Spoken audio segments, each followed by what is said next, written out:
ভাই ওয়ালাইকুম আসসালাম, ভালো আছো তোমরা? ভালো আছেন ভাইয়া? কেমন আছেন ভাই আপনি? আলহামদুলিল্লাহ। ঠিক আছে, তাহলে তোমরা বসো, আমি তোমাদের জন্য কিছু নিয়ে আসি। ভাই কি দিবে বলতো? কি আর দিবে? চা নাস্তা দিতে পারে মনে হচ্ছে ধরো ছোট লোক, এখন কি কেউ এগুলো দেয়? দিবে আর কি, ঠান্ডা কোল্ড কফি কিছু একটা দিবে। তোদের বেড়া তোদের মাইন্ডই খারাপ বেড়া 10টা বাজছে বিরিয়ানি টিরিয়ানি দিবে ও চেয়ার হয়ে যাবে। আচ্ছা, আচ্ছা, আচ্ছা।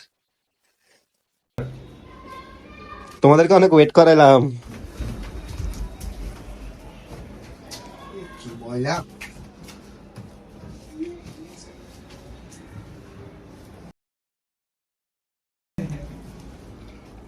আরে তিনজন এদিকে আসো, এদিকে আসো, শোনো শোনো, তোমাদের জন্য খাবার আনছি তো, বসো। ধরো পানিটা খাই নাও। নলই তো খাইতো। ও পানি খাবা না, দে এদিকে দাও। আচ্ছা ঠিক আছে।